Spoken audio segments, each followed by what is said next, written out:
ఈ మాలమాదిగలు కలిసి పోరాటం చేసినాడు భారతదేశ నడివీధులైనటువంటి ఢిల్లీ దద్దరిల్లింది.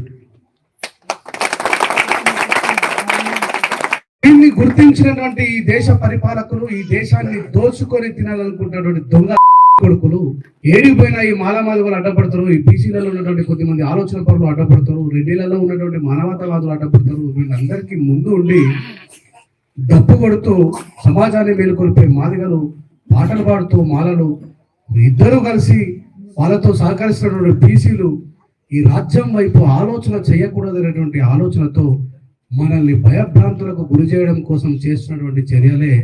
ఇంతవరకు ఎప్పుడైనా బాగా డబ్బులు దోసుకున్నటువంటి ఒక రాజకీయ నాయకుడిని ఎవరైనా కొట్టి సంపాదన చూసిరా? అంటే ఎందుకు వీళ్ళని చంపాల్సి వస్తుంది? వాళ్ళు ఏమనుకున్నారంటే ఇక అయిపోయింది, మరి ఇక మాలమాదిగలు మళ్ళీ కలిసి ముందుకు పోయేటువంటి అవకాశం లేదు, వీళ్ళు ఉత్తర ధృవాలు దక్షిణ ధృవాలుగా మారిపోయినరు అని నిర్ధారణకు వచ్చినటువంటి మూర్ఖులకి నిందితులకి ఈ నారాయణగూడెం అనేటువంటి గ్రామం నుంచి మేము మాలలమైన మాదిగలమైన బీసీలమైన బాబాసాహెబ్ అంబేద్కర్ గారి వారసులం కాబట్టి ఇక నుంచి కలిసి పోరాడదాం అనేటువంటి ఒక నూతన ఒరివాడిని ఈ సమాజానికి అందించాలనేటువంటి ఆలోచనతోనే ఈ పిలుపుని పిలవడం జరిగింది, మీ గ్రామానికి రావడం జరిగింది. పదే పదే మాలలు మాదిగలు కలిసి పోరాటం చేసినటువంటి కారం చెడు చుండూరు గురించి చరిత్రలో మేము ఎట్లాగైతే మాట్లాడుకుంటున్నామో, అరే నారాయణగూడెం అనేటువంటి గ్రామం నుంచి, మునగాల మండలం నుంచి, సూర్యాపేట జిల్లా నుంచి మళ్ళీ మాలమాదిగలు కలిసి ఉద్యమాన్ని నిర్మాణం చేసిరనేటువంటి ఒక గొప్ప చరిత్ర ఈ గ్రామానికి దక్కుతుంది, గుర్తుపెట్టుకోండి. అరే మాలా సింహగర్జనలో పాటలు రాసి పాడినటువంటి రెంజల రాజేశ్వర అండ్ మరి గోరెడ్డి రమేష్ ఇక మరి వాళ్ళే పోతారు కావచ్చు, వాళ్ళకి సమీపంగా ఎవరు పోతారని చెప్పి అనుకున్న వాళ్ళకి మానవతావాదంతో ముందుకు వచ్చినటువంటి ఎంఆర్పీ జగన్నాథం అన్న రేపు పొద్దుగల మన పిల్లల్ని చంపుతున్నటువంటి సందర్భంలో మందకృష్ణ కూడా ఏడికి పోడు అన్న, ఇట్లా మన జాతర మీద జరుగుతుందంటే ఆయన కూడా ఖచ్చితంగా వచ్చి నిలబడతారు. అన్నకు కూడా అర్థమవుతుంది కదా, ఇప్పుడు అంత గొప్ప ఉద్యమకారుడు, భారతదేశ ప్రధానమంత్రిని హైదరాబాద్ నడిబొడ్డుకు పిలిపించుకొచ్చినటువంటి వ్యక్తి కదా మందకృష్ణ. ఆ మందకృష్ణ వచ్చి కూడా రాజేష్ లాకప్ డెత్ విషయంలో పోరాటం చేస్తే ఎస్హెచ్ఓ ఆఫీస్ లో మనిషి చనిపోతాడు, ఎస్ఐ గారు రెడ్డి కాబట్టి సస్పెండ్ చేయలేరు, కానీ బీసీ అయినటువంటి ప్రతాప్ లింగం సిఐ గారిని సస్పెండ్ చేశారు. మళ్ళీ కృష్ణ చాలా పెద్ద పోరాటాన్ని చేసి హైదరాబాద్ లో డీజీపీ గారి కార్యాలయం పోయి మా బిడ్డల మీద జరుగుతున్నాయి అన్యాయం ఏందని చెప్పి కృష్ణ లాంటి ఒక ఉద్యమకారుడు కూడా, సీనియర్ ఉద్యమకారుడు కూడా పోయి సస్పెండ్ చేయాలని చెప్పి డిమాండ్ చేస్తే మందకృష్ణ మాటలు కూడా బేఖాతరు చేస్తూ ఎస్ఐ గారి మీద కేసు చేసింది తప్ప రెడ్డి ఎస్ఐ అని చెప్పేసి ఆయన సస్పెండ్ చేయలేదు. గౌరవ ముఖ్యమంత్రి రేవంత్ రెడ్డి గారు ఇగో ఈ నారాయణగూడెం అనేటువంటి గ్రామం నుంచి మేము టిఆర్ఎస్ పరిపాలనలో దళితులపై అన్యాయం జరిగినా ప్రశ్నించినాం, అంతకుముందు కాంగ్రెస్ యొక్క పరిపాలనలో అన్యాయం జరిగినా ప్రశ్నించడం.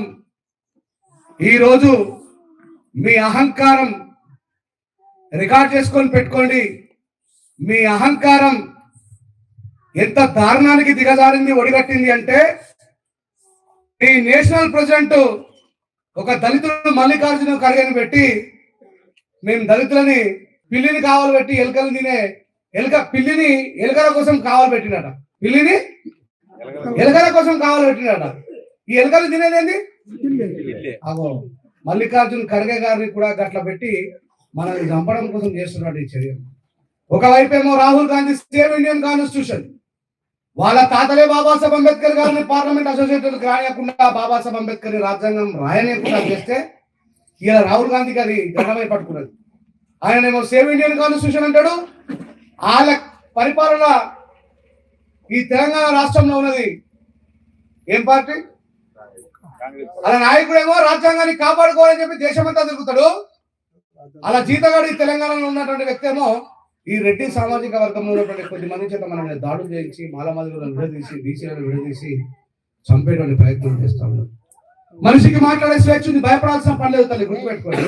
కేసీఆర్ గారి సందర్భంలో తప్పు చేసినా మాట్లాడినా మనం వాళ్ళ పోగానే ఎస్పీ గారు రెస్పాండ్ అయ్యి సార్కి ఇట్లా ఉన్నది పరిస్థితి మరి ఏంది అంటే సార్ కూడా చాలా బాగా రెస్పాండ్ అయింది.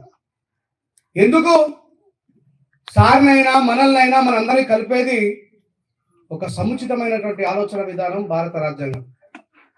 మరి మనం రాజ్యాంగం గురించి తెలుసుకోకపోవడం వల్ల ఒకరిని ఇంకొకరు ప్రేమించలేని దౌర్భాగ్య స్థితికి దిగజారడం వల్ల రాజ్యాంగం లేకపోతే ఏం జరుగుతుందనే విషయం చాలా చోట్ల రాజ్యాంగ ప్రకారం జీవించకపోతే ఏం జరుగుతుందని చాలా చోట్ల చూపించినప్పటికీ కూడా చాలా మంది ఆ విషయాన్ని పట్టించుకోలేరు. ఒక చిన్న మాట చెప్పి ముగిస్తా. నేను ప్రణయ్ చనిపోయినప్పుడు సూర్యాపేట పరిసర ప్రాంతాల్లో పాటలతోనో మాటలతోనో ఎన్నో సందేశాత్మకంగా మీరు మారాలి, మనం అందరం సంఘటితం కావాలి, ఒకటిగా ఉండకపోవడం వల్లనే మనం చంపుతున్నారని నేను నెత్తి నోరు మొత్తుకున్నాను. అప్పుడు రోహిత్ అనుకోకపోవచ్చు, నెక్స్ట్ లిస్ట్ లో నేను కూడా ఉంటానని. రోహిత్ తర్వాత బంటి, మరియమ్మ. బంటి చెప్పినప్పుడు అనుకున్నాడు రాజేష్ నేను కూడా చనిపోతాను. రాజేష్ చనిపోయిన తర్వాత అనుకున్నాడు అక్కడ ఆ జైరాబాద్ పరిసర ప్రాంతాల్లో మన మాదిగ బిడ్డ ఒక బీసీ అమ్మాయిని పెళ్లి చేసుకుంటే ఇంట్లో నుంచి తీసుకొని పోయి నరక సంపూరా బిడ్డ. ఆ తమ్ముడు చనిపోయిన తర్వాత ఒక మాల బిడ్డ ర్యాలీ చేస్తా ఉన్నారు, మా అమ్మని దొరకొస్తా అని చెప్పి ర్యాలీ దగ్గరికి పోతే ఆ అమ్మాయిని రైతు వేదిక సాక్షిగా రేప్ చేసి చంపుతుంటే నన్ను రేప్ చేయకుండా ప్రతిఘటించి చనిపోయింది. అసలు దాని తర్వాత ఈ గ్రామం లిస్ట్ లోకి వచ్చింది. నా మాటలు వింటున్న తమ్ముళ్ళారా, రికార్డింగ్ లో మీరు మీ వరకు వీడియో చేసిన తర్వాత గుర్తుపెట్టుకోండి, ఏదో ఒక రోజు మీరు కూడా లిస్ట్ లో ఉంటారు. అయ్యా క్రైస్తవులలో కూడా మానవాదిగా పాస్టర్ల మీదనే దాడులు జరుగుతున్నాయి. గౌరవ మాజీ ముఖ్యమంత్రి రేవంత్ రెడ్డి గారు, మన మాజీ ముఖ్యమంత్రి జగన్మోహన్ రెడ్డి గారి బావైనటువంటి అనిల్ గారు పాపనైన ఆయన మీద దాడులు జరుగుతున్నాయేమో, ఒక కమ్మ పాస్టర్ అయినటువంటి సతీష్ గారి మీద దాడులు జరుగుతున్నాయేమో, ఒక రెడ్డి పాస్టర్ అయినటువంటి ఇంకొక వ్యక్తి మీద దాడులు జరుగుతలేవు. పాస్టర్లలో కూడా మాలమాదిగా పాస్టర్ల మీద దాడులు జరుగుతాయి. మీరు అప్రమత్తంగా ఉండండి, మీరు రాజ్యాంగానికి దగ్గరగా ఉండండి, మీరు రాజ్యాంగానికి కంకణబద్ధులై బాబాసాహెబ్ అంబేద్కర్ గారి ఆలోచన విధానంలో ఉండండి అని చెప్తే ఎవడు ఇల్లే. ఇప్పుడు ప్రవీణ్ పగడాలను చంపిన తర్వాత ఏమంటున్నారు, అయ్యో రాజేశ్వరి చెప్పింది నిజమే చంపుతుంది. ఇప్పుడు ప్రవీణ్ పగడాలతో అవుతామా? అందుకే దయచేసి మీకు రెండు చేతులు జోడించి, నేను రాజ్యాంగ రక్షణ దళం పెట్టిందే మీరు ఏ సంఘాల్లో ఉన్నా సరే మనం ఉమ్మడిగా ఒక సమిష్టి కృషితో పోరాటం చేద్దాం. మనం కలిసినామంటేనే ఈ దేశం ఉచ్చబోసుకుంటుంది, గుర్తుపెట్టుకోండి. మనం పోరాటం చేయడం మాట దేవుడు ఎరుగు. కారం చెడు చిండూరులో ఉన్నటువంటి ఆంధ్ర తెలంగాణ ఉమ్మడి రాష్ట్రంలో ఉన్నటువంటి మానవాదిగా రోడ్డు మీదకి పోయి ఎక్కడో కారం చెడు చుండూరులో మొదలైనటువంటి ఈ పోరాటాన్ని ఢిల్లీ నడిపడిన రగిలిస్తే ఈ మానవాదిగా పోరాటం చేసి పార్లమెంట్ లో ఒక సపరేట్ ఒక చట్టాన్ని చేసిన తర్వాత అమ్మాయి నా కొడుకులు ఇట్లానే ఉంటే రేపొద్దుల మన ఆటలు సాగవు. వీళ్ళు తిరుగుబాటు చేసే యోధులు, వీళ్ళ రక్తంలోనే పోరాటం ఉన్నటువంటి విషయాన్ని తెలుసుకున్న వాళ్ళు వీళ్ళని విడదీయడం కోసం పనిచేసిండ్రు. అక్క, చెల్లె, అన్న, తమ్ముడు, అయ్యా గుర్తుపెట్టుకోండి, రేపటి లిస్ట్ లో నువ్వు ఉంటావు. నా మీద దాడి జరగలేదా? నా ఇంటి మీదకి ఎంతమంది స్వామి మాల వేసుకున్న నకిలీ స్వాములు వచ్చిండ్రు? గుర్తుపెట్టుకోండి. మీకు పదే ప్రమాదం ఉంటుందని చెప్పిన నాకు కూడా ప్రమాదం కొంచెం వచ్చింది, కానీ నేను భయపడమని చెప్తలే. ఇవాళ కాకుండా రేపు కాకుండా ఎల్లుండి నెల సంవత్సరం కాదు 5 సంవత్సరాలు, ఏదో ఒక రోజు మనం అందరం మరణించాల్సిన వ్యక్తులం, అవునా కాదా? తిరుగుబాటు చేయడం నేర్చుకున్నాం. నేను ఈ సందర్భంలో మాట్లాడుకోని మాట అయినా మాట్లాడుతున్నా. ఎప్పుడైనా 20 సంవత్సరాల చరిత్రలో మానవులను చంపేసిరు, మాదిగోళ్ళని చంపిరు, కుమ్మరోళ్ళని చంపిరు, గౌండల పిల్లలను చంపిరు, యాదవుల పిల్లలను చంపిరు. నీ అమ్మ మన బతుకుల మనోడ ఒక్క కొడుకులు చంపిన చరిత్ర మనకు లేకపోయానే. ఏమున్నది మన దగ్గర కోల్పోవడానికి? కంట్రోల్ బియ్యం తినే జాతులు మరి. 100 ఎకరాల భూములున్న భూస్వాముల మౌనం. అయ్యో రేపొద్దుల అవతల ఏమన్నా అంటేనేమో నాకు ఓటేడు కావచ్చు అని చెప్పినటువంటి మనం ఏమన్నా రాజకీయ నాయకులమా? గుర్తుపెట్టుకోండి. నేను అన్యాయం చేయమని చెప్తాలే, మీరే ముందు దాడి చేయమని చెప్తాలే, నేను హింసను ప్రేరేపిస్తాలే, కానీ మీ జోలికి వచ్చినప్పుడు మాత్రము మీరు 40 మంది 50 మంది కలిసి ఒక్కనైనా చంపబడితే అరే అమ్మ సూర్యాపేటలో తిరుగుబాటు చాలేదురా, నా కొడుకు మాలమాదిగా వాళ్ళ జోలికి పోవద్దు అనేటువంటి భయాన్ని ఉత్పన్నం చేసినటువంటి గొప్ప చరిత్ర మిమ్మల్ని కర్రలు పట్టుకొని కత్తులు పట్టుకొని వాళ్ళ ఇళ్ళ మీద పోవట్లే, కానీ మీ జోలికి ఎవరైనా వస్తే మాత్రం సంరక్షణ కోసం అడ్వకేట్ గారు చెప్తారు. అది చట్టంలో ఉంది. డిఫెన్స్ చేసుకునేటువంటి సందర్భంలో చంపినా తప్పు కాదు. ఇక మానేయండి ఇవన్నీ. దయగల రాజా గొప్ప దేవుడు ఉన్నది. యేసు కొరకు కూడా ఒకరొక సందర్భంలో నా తండ్రి సామ్రాజ్యానికి ఎవరు వచ్చిన కొరగబట్టి కొట్టిండు. ఈ సప్రాల కొడితే ఈ చెంప చూపెట్టే రోజులు పోయినాయి. రాబోయే రోజులు ఎంత దారుణంగా ఉండబోతున్నాయి అనేది ఈ రికార్డ్ చేసుకుంటున్న పిల్లగాళ్ళకు ప్రతిరోజు జరుగుతున్నాను. నేను నిన్నగాక మొన్న ఒక స్కూల్ టీచర్, మన దంత బిడ్డ, ఒక స్కూల్ టీచర్ ఫీజు అడిగిందని చెప్పేసి రోడ్డు మీద పెట్రోల్ చక్కి పెట్టింది. ఒక ఎమ్మెల్యే ఒక దళిత బుజ్జిని రేప్ చేసి చంపితే పోలీస్ స్టేషన్ లో వాళ్ళు అయ్యని లాకప్ చేస్తారు. ఆమె తరపున వాదించిన అడ్వకేట్ని చంపేసిర్రు, సాక్ష్యం చెప్పిన వాళ్ళని కూడా చంపేశారు. నేను ఏమంటున్నా, చచ్చిపోవడం అనేది చచ్చిపోవడమే, ఇయ్యలు కాకుండా రేపు కాకుండా 10 సంవత్సరాలు నేను కూడా చచ్చిపోతాను.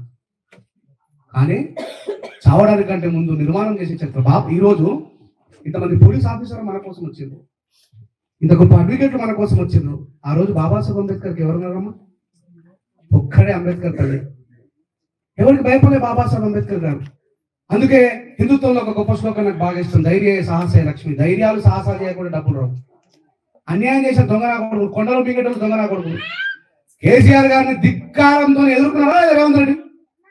అయితేనే కదా సీఎం అయిండు. మనం ఎమ్మెల్యేలు గిమ్మెల్యేలు కావడం దేవుడు, కానీ మన వాడకట్టుకు రావాలంటే ఒక్కొక్కరికి ఉత్సపడాలంటే కలిసి ఉందాం, సంఘటితంగా పోరాడదాం.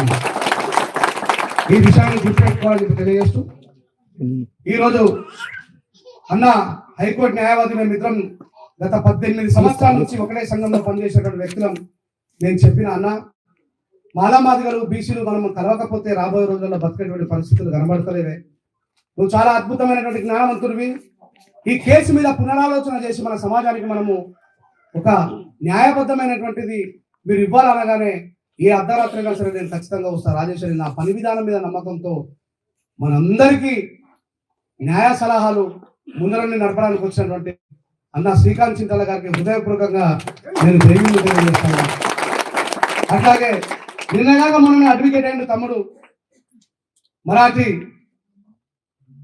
దినేష్, అట్లాగే ఇంకా చాలా మంది ఉద్యమకారులు, మా నాగరాజు చాలా సంవత్సరాల నుంచి సమతా సంగీతంలో నాతో పాటు పనిచేసేటువంటి వ్యక్తి, మా రామచంద్రుడు, మా బాలనారాయణ, మా ఇమానియల్ గారు, మా మణిదీప్, ఇంకా పేరు మర్చిపోతే క్షమించాలి స్టేజ్ మీద రాము, వీడైతే ఆదిలాబాద్ జిల్లా నుంచి వచ్చిండు. ఇంకా చాలా మంది, వీళ్ళందరూ కూడా పేర్లు మర్చిపోతే క్షమించాలి. కలిసి ఉంటే కలదూసుకో. 5 ఏళ్ళు లేకపోతే ఏం కూడా సాధించలేమనే విషయాన్ని గుర్తుపెట్టుకోండి. ఇకనైనా సరే మనం సంఘటితం కావాల్సినటువంటి అవసరం ఉంది. ఈ రోజు మొదలైనటువంటి ఈ స్టేజ్ మీద మళ్ళీ చెప్తున్నా, గుర్తుపెట్టుకోండి, ఈ రోజు మొదలైన ఈ స్టేజ్ మీద రేపు పొద్దున రాబోయే రోజుల్లో రాష్ట్ర వ్యాప్త మాలామాదిగలు అందరం కలిసి ఉద్యమాన్ని నిర్మాణం చేయబోతున్నాం. గుర్తుపెట్టుకోండి, ఎస్సీ ఎస్టీ అట్రాసిటీ కేసుని ఆనాడు మాలామాదిగలు కలిసి పార్లమెంట్ లో బిల్లు చేపిస్తే ఈ రోజు మనం విడిపోవడం వల్ల అది నిర్వీర్యం అయిపోతుంది. మళ్ళీ అంబేద్కర్ మన కోసం పుట్టరాతది. అంబేద్కర్ లాంటి వ్యక్తి మన నుంచి ఉద్భవిస్తాడా? అంబేద్కర్ లాంటి వ్యక్తి మన కోసం త్యాగం చేస్తాడా? అంబేద్కర్ లాంటి వ్యక్తి మన కోసం ప్రతిఘటిస్తాడా? అందుకే మనం అందరము అంబేద్కర్లమై రాజ్యాంగాన్ని కాపాడుకుందాం. బాబాసాహెబ్ చెప్తాడు, నేను చనిపోతే ఒకటే అంబేద్కర్, నా తర్వాత కోట్లాది మంది అంబేద్కర్ రాగపొందుతారు. ఈ దేశాన్ని నేను రాజ్యాంగం రూపంలో సంరక్షిస్తానని ఆ రాజ్యాంగాన్ని తొలగించే ప్రయత్నం చేస్తా ఉన్నారు వీళ్ళంతా కూడా. ఈ నారాయణగూడెం ఒక మొలకై మళ్ళీ మాలామాదిగా ఎస్సీ ఎస్టీ బీసీ మైనార్టీలు, నేను ఇప్పుడు ఏ సిపిఎం పార్టీని తిట్టడానికి కోసమో ఏదో ఎవరినో ఏమో అనడానికి అనట్లేదు. ఇక్కడ కొద్దిమంది తప్పు చేయొచ్చు కాక, కానీ ఎర్రజెండాలు పట్టుకున్న వాళ్ళు చాలా మంది గొప్ప గొప్ప ఎట్లున్నారు, త్యాగాలు చేసేవాళ్ళు ఉన్నారు, భూములు త్యాగాలు చేసేవాళ్ళు ఉన్నారు. నేరస్తుని కానీ ప్రతిఘటించాలి. వాడు మానవుడు కానీ, మాదిగోడు కానీ, సాకవాడు కానీ, రెడ్డి కానీ, ఎవరైనా, అవునా కాదు? మంచిని మంచిగానే చూద్దాం, చెడుని చెడుగానే చూద్దాం. సంఘటితమై ఇక్కడి నుంచి అయినా సరే గుర్తుపెట్టుకోండి, ఈ గ్రామస్తులు యువకులు ఎంతమంది మనం చేయలేపండి. ఈ గ్రామస్తులు నేను పోయిన తర్వాత ఇక్కడున్న మాదిగ సహోదరులు, మానవ సహోదరులు వినండి జాగ్రత్తగా. మీ మీదికి దాడికి వస్తే మీరు ప్రతి దాడి చేయండి. మిమ్మల్ని కొట్టడానికి వస్తే మీరు కొట్టండి. ఒక్కొక్క బంధం మీద రాయత్తే చంపేది ఏం కాదు. వాటి మీ మీదకి వచ్చిన తర్వాతనే మీరు మొదలు పెట్టండి. మళ్ళీ చెప్తున్నా, ఆన్ రికార్డులో చెప్తున్నా, మీ మీదకి వచ్చాకనే మొదలు పెట్టండి. మనం ప్రతిఘటించకపోతే బతుకం ఇంకెంతమందిని కోల్పోతారు తల్లి. ఈ రోజు కాలేజీ పోయే మన అక్క చెల్లెలకు రక్షణ లేదు, స్కూల్లో చదువుకుంటే మన పిల్లలకు రక్షణ లేదు, ఉద్యోగాలు చేస్తే మన వాళ్ళకి రక్షణ లేదు. రైతు వేదిక దగ్గర నిర్దాక్షిణ్యంగా మన బిడ్డను రేపు చేసి చంపేశారు. ప్రశ్నించినందుకే కదా రాజేష్ మాదిగ బిడ్డను చంపింది. ఏం చేసింది ఆ పిల్లగారు? సో అది గుర్తుపెట్టుకొని చెయ్యాలని చెప్పి మనం ప్రతిఘటిస్తే తప్ప బతుకు లేవని చెప్పేసి మందకృష్ణ అనే చెప్పిండు. చాలా ప్రభుత్వాలకు సవాలు విసుడు, మా మాలామాదిగల్ని సంరక్షించడం మీద శాతం అయితే లేదు, మాకు తుపాకు లేదు, మమ్మల్ని మేము రక్షించుకుంటామన్నాడు. గుర్తుపెట్టుకోండి. నేను కూడా అలా తమ్ముడుగా చెప్తున్నా, గౌరవ ముఖ్యమంత్రి రేవంత్ రెడ్డి గారు, మీ ప్రభుత్వానికి శాత కాకపోతే ఎస్సీలమైన మాకు ఆధార్ కార్డు పెడతాం, మాకు తుపాకు లేదు, మమ్మల్ని మేము రక్షించుకుంటామని సవాలు విసురుతూ మరి నాకు ఈ అవకాశం ఇచ్చినటువంటి గ్రామస్తులకి, రేపు రాజ్యాంగ రక్షణ దళ గ్రామ గ్రామాన విస్తరింపజేయబోతున్నాం. మీరందరూ కూడా రాజ్యాంగ రక్షణ దళలో ఏ సంఘంలో ఉన్నా సరే మనం ఉమ్మడిగా ఒక ప్లాట్ఫామ్ నిర్మాణం చేసుకుందామని చెప్పి తెలియజేస్తూ, మరి గౌరవ న్యాయవాది మరి మనందరికీ కూడా న్యాయపరమైనటువంటి సలహాలు ఇవ్వాల్సిందిగా గట్టిగా చప్పట్లు కొట్టండి శ్రీకాంత్ సింగయ్య గారిని మనస్ఫూర్తిగా కోరుకుంటున్నాను.